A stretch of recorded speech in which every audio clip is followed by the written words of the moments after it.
Allô mes belles carrières, comment allez-vous? Comment a été vos 2 dernières semaines? Ce matin, j'avais un sujet, c'est comme d'habitude que j'ai vécu, que j'ai exploré et dans les 2 dernières semaines et j'aimerais vous partager encore une fois. Et le sujet va être la crainte, la peur. Alors, c'est pas la crainte de Dieu, mais la crainte des circonstances et la peur des choses qui vont arriver. L'incertitude, la crainte. Et nous en avons tous dans notre vie. Vous vivez des situations, je vis des situations qui n'est pas facile, pardon, et qui parfois, en tant qu'humains, nous entrons dans la crainte et la peur. Pourquoi? Parce qu'on ne voit pas dans la situation de l'épreuve Dieu agir. Quand on est dans l'épreuve guerrière, c'est un temps de désert. Et dans le temps de désert, c'est là que Dieu veut nous fortifier, mais c'est là qu'on se trouve le plus faible souvent. Alors, c'est là où doit venir le temps que notre foi est vraiment mise à l'épreuve. Et je peux dire dans les derniers temps, dans le dernier mois, ça a été un mois difficile, des mois de crainte, des mois d'incertitude, des remises en question. Je me suis rendu compte à travers ça que je n'ai pas fait confiance à 100% à Dieu. Et c'est ce que je veux vous dire ce matin, ne pas faire confiance à Dieu, ne pas... c'est normal d'avoir crainte, mais il ne faut pas que notre crainte prenne toute la place. Quand ça devient que ça prend toute la place dans notre vie, ça nous démontre qu'on a un manque, de craindre Dieu, c'est comme lui dire « Seigneur, tu n'es pas capable d'agir ». Parce que quand on a une circonstance difficile dans notre vie, une épreuve, la chose la plus difficile en tant qu'enfant de Dieu, vous allez être d'accord avec moi, guerrière, c'est de dire « Seigneur, tu t'en occupes, moi je continue ma vie comme si de rien n'était. » Non! Parce que les émotions deviennent tellement intenses sur des situations, que ce soit des blessures, que ce soit n'importe quoi, la maladie, des problèmes financiers, des problèmes avec vos enfants, votre mari, peu importe les circonstances de la vie, on vit tous des temps où ça devient vraiment plus difficile d'avancer. Et moi, où je veux en venir, c'est d'avoir l'amour de Christ et de lui faire confiance. Mais comment on peut faire ça, Suzanne? Parce que je vais vous dire les conséquences si on ne le fait pas.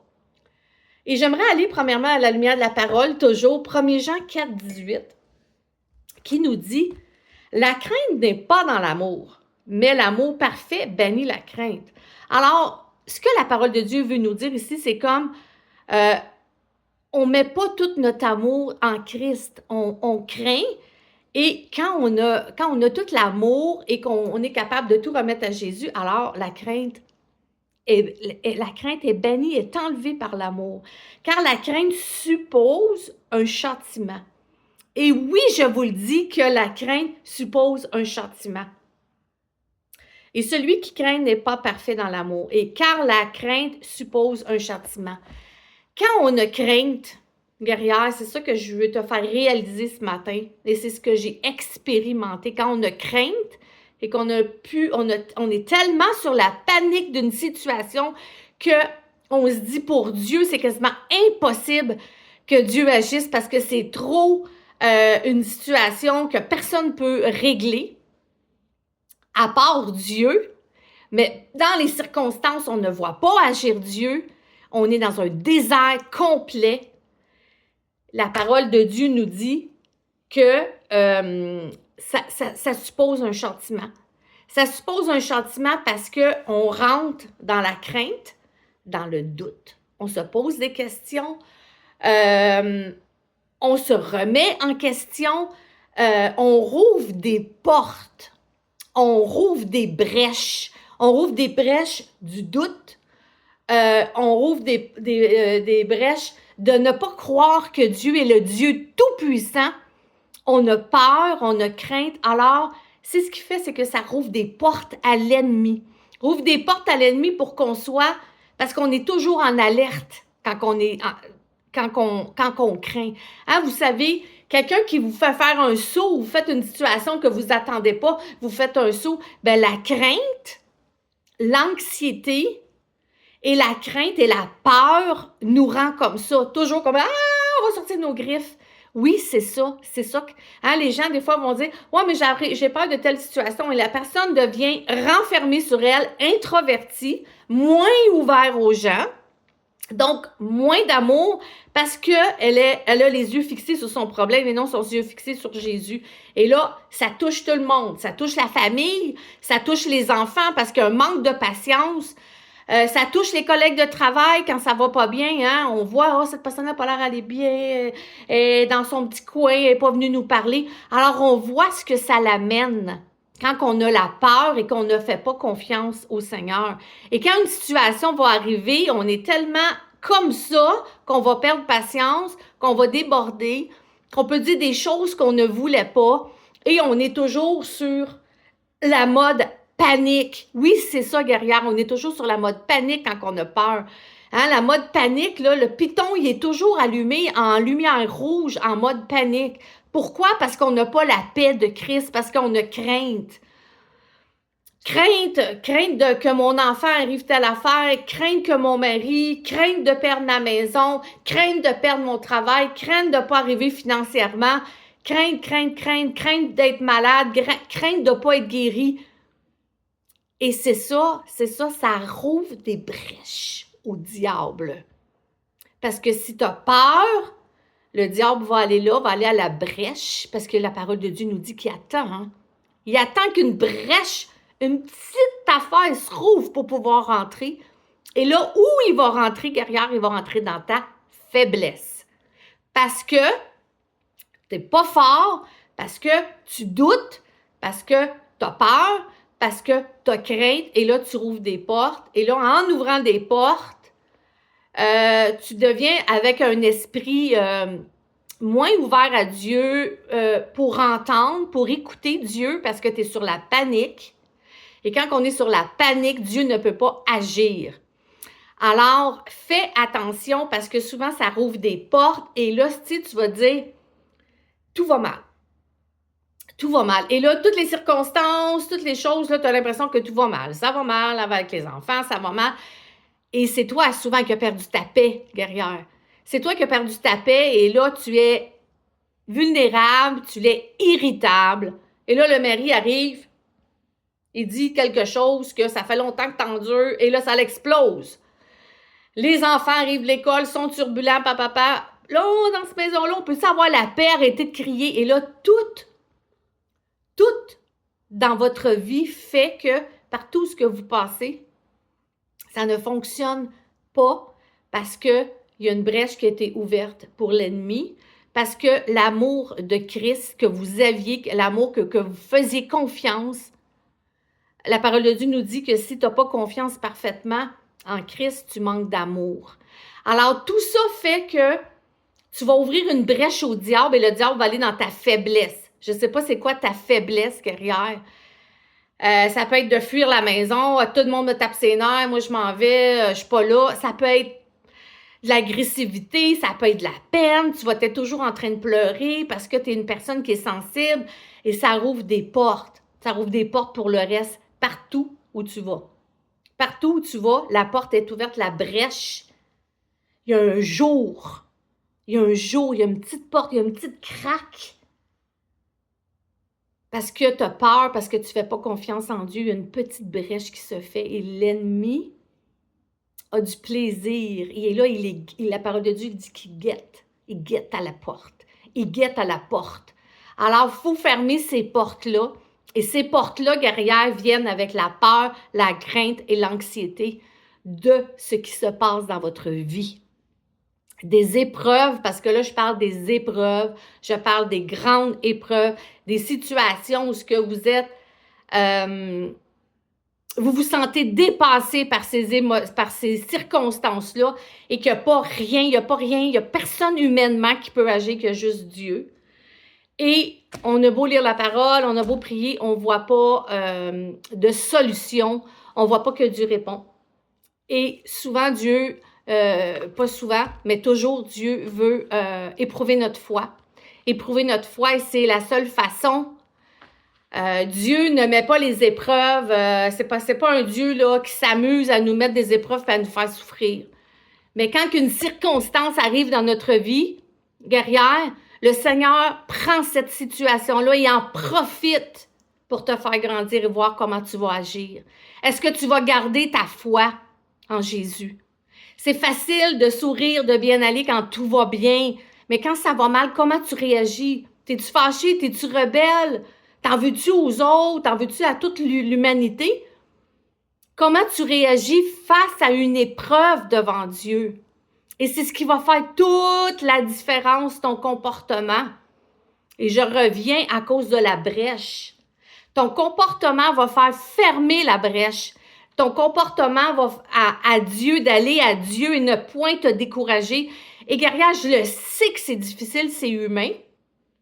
On devient dans des situations où on est triste, on se pose des questions, on doute.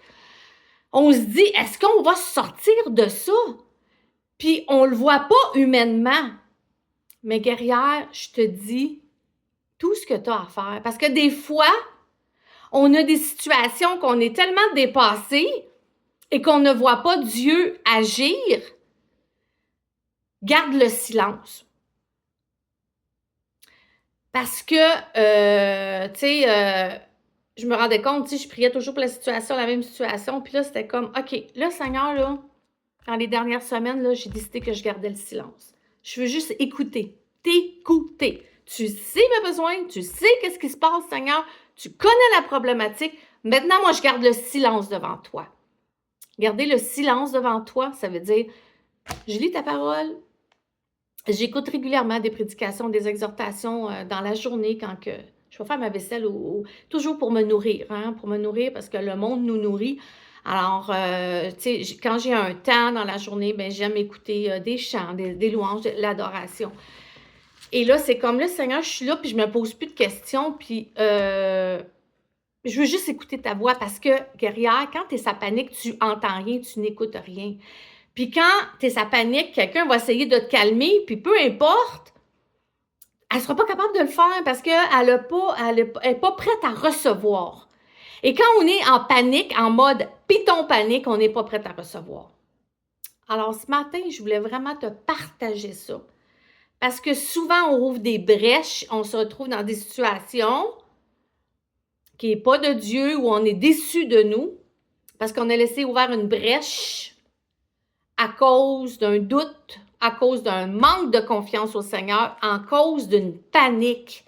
Et souvent, ça vient de la panique, la situation, et la panique fait que tu as un manque de confiance en Seigneur, parce que si tu paniquerais pas, tu mettrais tout ça dans les mains de Dieu et tu dirais, Seigneur, arrange-toi avec ça. Et c'est le plus gros défi dans ma vie, guerrière. C'est le plus gros défi dans ma vie, guerrière. Et je ne sais pas si c'est ça, mais moi, dans ma vie chrétienne, c'est le plus gros défi.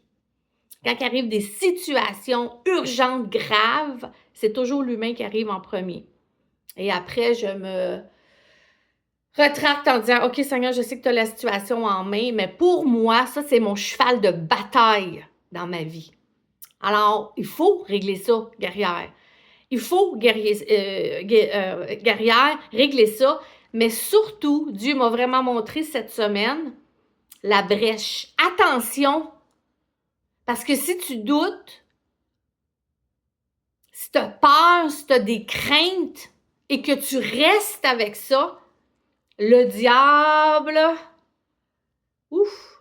n'aime pas cela quand je marche avec le roi. Il y a une chanson comme ça, je ne sais pas si vous la connaissez, mais quand on débarque du roi, quand on débarque nos yeux du roi des rois, du Seigneur des seigneurs, le diable est là puis il nous attend dans le détour. Et il y a des conséquences à ça. Alors, c'est ce que je voulais te parler ce matin. C'est ce que Dieu a parlé à mon cœur, m'a vraiment montré cette semaine. La crainte, la peur, Suzanne, le manque de confiance en moi trouve des brèches. Et les brèches restent souvent ouvertes. La situation se règle à la longue, mais tu oublies de demander pardon au Seigneur pour les brèches que tu as ouvertes. Et ça, c'est super important. Tu as ouvert des brèches dernièrement, guerrière.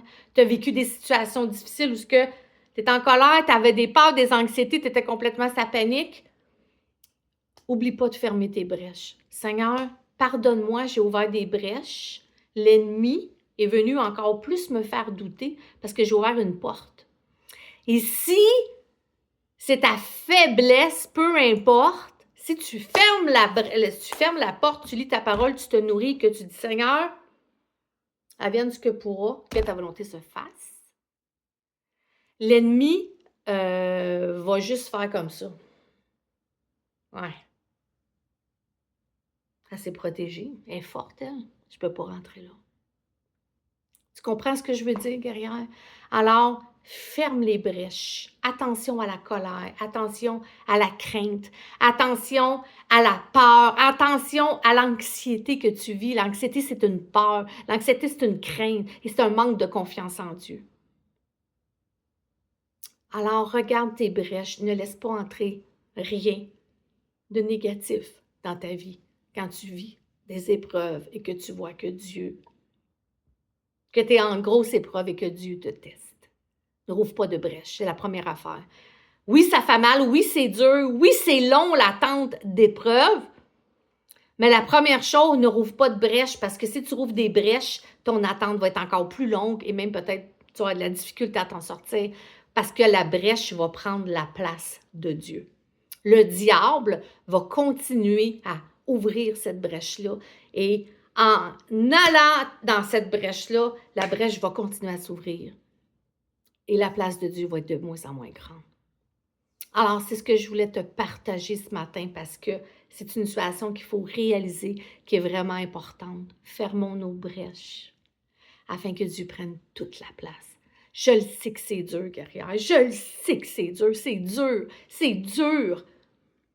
Guerrière, c'est difficile. Oui, Suzanne, ce que tu me demandes, c'est pas moi qui te le demande, c'est ce que Dieu nous demande de faire. Et moi, je te mets en garde. Je te dis, prends cette solution-là qui va être le plus facile. Prends pas l'autre parce que l'autre brèche va toucher peut-être d'autres personnes, peut-être ton foyer, peut-être tes enfants, peut-être tes amis, peut-être, tu vois, tes collègues de travail, ton église. Toi, tu vas avoir mal à un moment donné, tu vas être triste, tu vas être dépassé, tu vas pleurer. Alors, ne rouvre pas de brèche. Garde les yeux fixés sur Jésus. Ramène-toi, guerrière. Sois forte. Alors, j'aimerais qu'on prie. On est rendu à 18 minutes. Alors, Dieu Père éternel, Seigneur, je voudrais te remercier encore une fois. Tu es toujours fidèle, Seigneur, pour les messages que j'ai apportés. Seigneur, à chaque fois, je me dis, ah, Seigneur, que j'apporte. Et Seigneur, il y a toujours une situation qui arrive qui fait que tu me parles. Tu parles à mon cœur, puis je suis capable de partager ouvertement avec mes sœurs, Seigneur, que j'aime, qui progressent, Seigneur. Parce que, Seigneur, on a tout un chemin, puis on progresse à tous les jours. On a tout un chemin différent, Seigneur. Mais on reste humain. On reste l'humain pécheur et on reste la personne qui a accepté Christ comme Sauveur et Seigneur. Alors, Seigneur, que cette parole que tu as mis dans mon cœur, Seigneur, puisse toucher ces femmes, Seigneur, qui vont écouter, Seigneur, cette capsule, les guerrières, Seigneur. Et peut-être, Seigneur, sur YouTube, quand que la capsule va être remise, il y a peut-être des hommes aussi, Seigneur, qui vont écouter ta parole. Alors, Seigneur, que ces personnes, Seigneur, puissent éprouver, Seigneur, soient éprouvées dans leur cœur, Seigneur. Que, Seigneur, tu puisses parler, qu'ils puissent ouvrir pleinement leur cœur, Seigneur. Et s'ils se sont fâchés contre toi, Seigneur, ils se sont fâchés et ont ouvert des brèches, qu'ils puissent juste te demander pardon, Seigneur Jésus, et continuer à avancer avec toi. Alors, Seigneur, tu les bénis, tu les touches, tu connais les besoins de chacun. Seigneur, puisses-tu les toucher d'une façon tendre, Seigneur. Tendre, Dieu. Pardonne-leur, Seigneur. Pardonne-moi, Seigneur, si j'ai fait des choses aussi, où j'ai douté de toi, Seigneur, où j'ai eu peur, Seigneur, dans des circonstances. Seigneur, on remet tout entre tes mains. Merci, Seigneur, parce que tu es un Dieu qui pardonne en toutes choses. Seigneur, quand notre cœur est sincère, pour recommencer à nouveau. Bénis cette journée, Seigneur, et bénis ces guerrières dans le nom de Jésus. Amen. Alors, mes belles guerrières, je vous laisse. Je dois partir travailler. J'avais du temps en avant de vous, en avant de moi ce matin. Merci Seigneur pour ce temps que j'ai pris avec vous. C'est un temps toujours divin. Mais je ne peux pas dire le contraire parce que quand je vous parle, on s'entend que je me parle en premier, là. Les circonstances, quand ça arrive à moi avant que de vous rendre à vous. Alors, ça m'a parlé en premier, puis je vous le partage. Alors, bonne semaine, bon 2 semaines, soyez bénis et Dieu voulant, on se revoit dans 2 semaines. Bye bye!